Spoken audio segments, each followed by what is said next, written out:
Evolve or not evolve? Are you evolving? Do you know that you are truly aligned and on the right path? Can you see your own spiritual blind spot? Do you truly love? As in unconditional love. Or is it your love condition? Are you ruled by your limbic reaction? Or do you utilize your neocortex? Is your ego the driving force behind every motivation and action? And can you recognize it?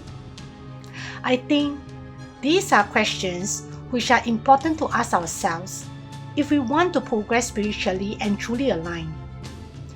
Be warned, this will be a serious topic only for people who are interested to align properly and willing to do serious contemplation and self-reflection into themselves. Let's dive deeper into this serious topic right now.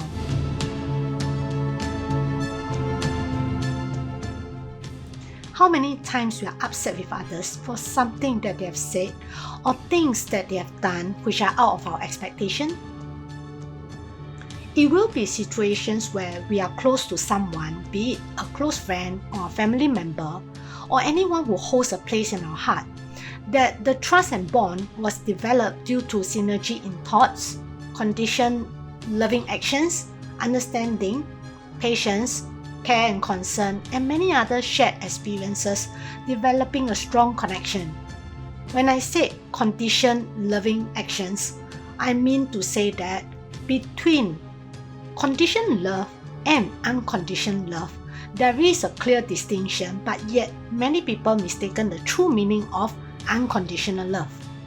Unconditional love means that the time, effort, patience, care, expectation, and any sort of emotional investment into the love is unconditional. It means that this love given, be it the time, effort, patience, care, expectation, or any sort of emotional investment, does not need to be reciprocal. That person does not need to appreciate you, or that situation does not need to be worth your time and effort. It is an end, not a mean. The loving intention and action that you did was unconditional. It will be something you do and does not require any recognition or appreciation. If one really means to give unconditional love, we need to question ourselves if all this apply. Otherwise, it will still be conditioned love. The need for approval and acknowledgement of our action was needed in this case. This needs to be clear in order to know our own motivation behind our every action, which contributes to whether we are truly on the right path or going down a path blinded by our own egoic nature and never being able to realize it. When our relationship between our close ones start to deteriorate due to mistrust, quarrels, betrayals, and many other types of emotional negative experience, we tend to place the blame on them.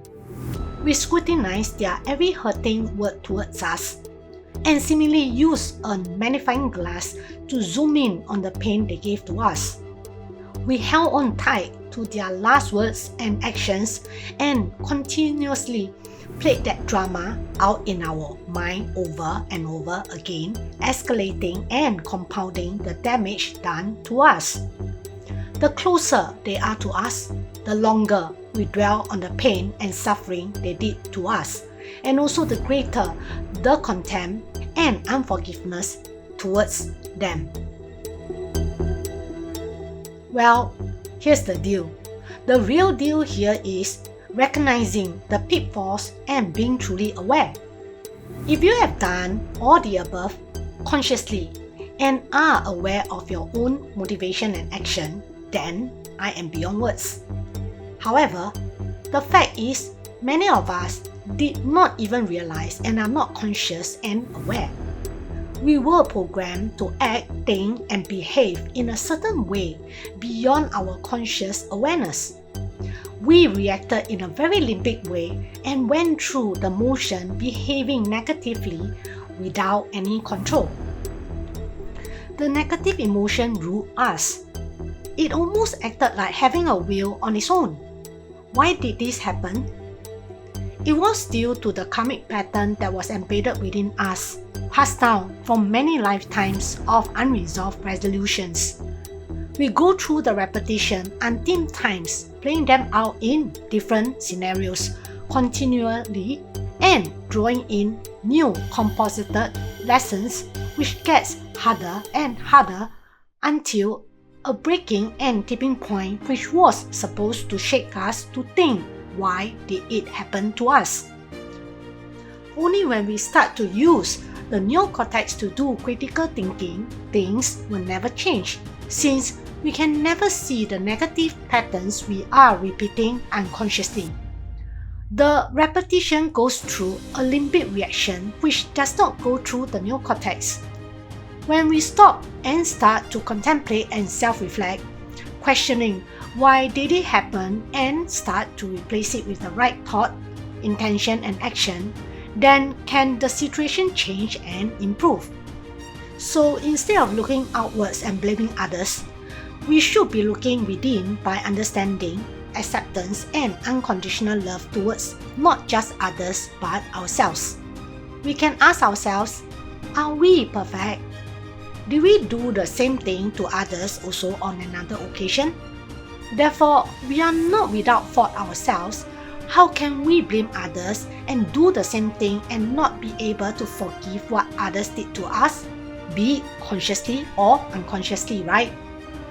We start to have expectations without noticing we have them.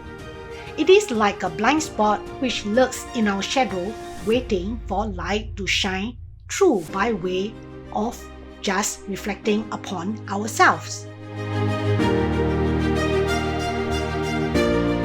The right thought, intention, and action pertains to looking at ourselves instead of looking outwards.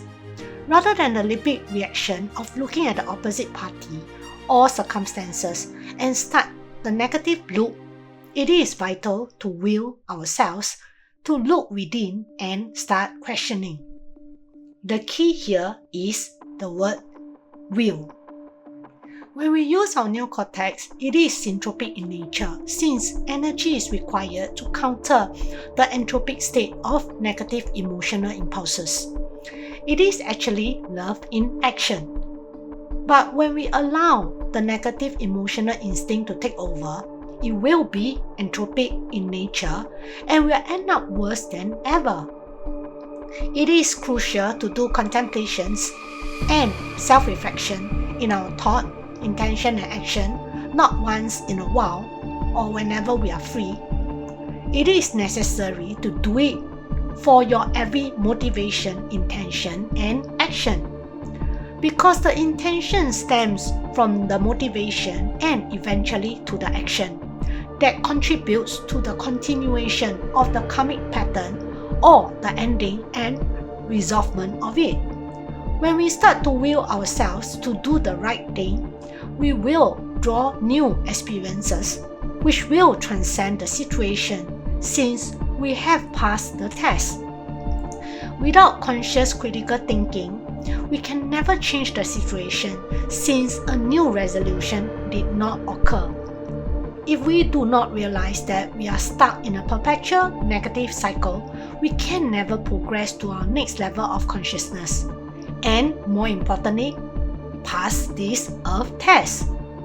If we want to change our external situation, we need to go within and do the inner work, since as within, so without applies.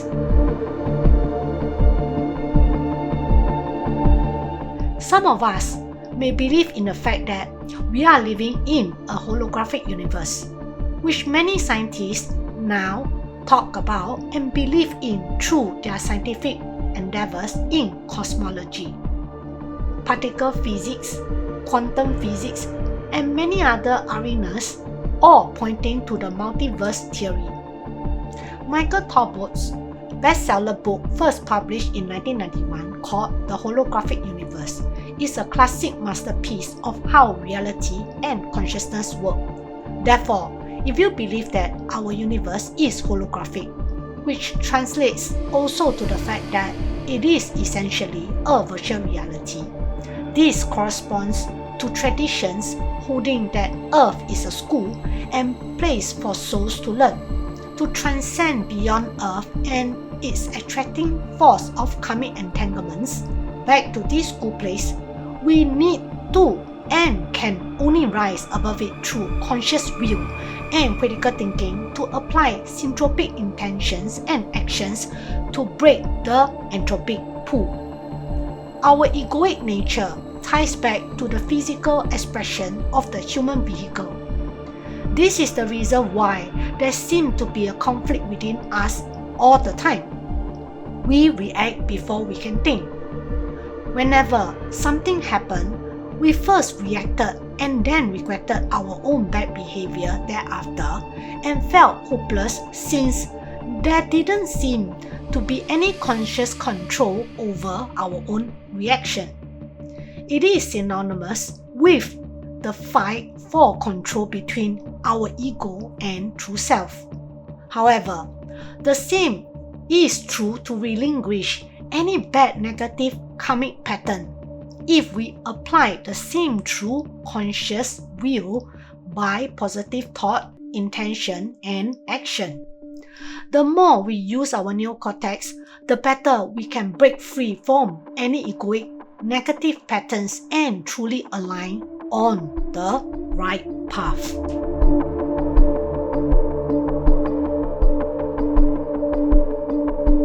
Let's start to contemplate and self-reflect our every motivation, intention, and action daily. Even if it cannot be consciously done on a daily basis, start at the minimum to do it after each upheaval of any emotional incident instead of letting the matter slide.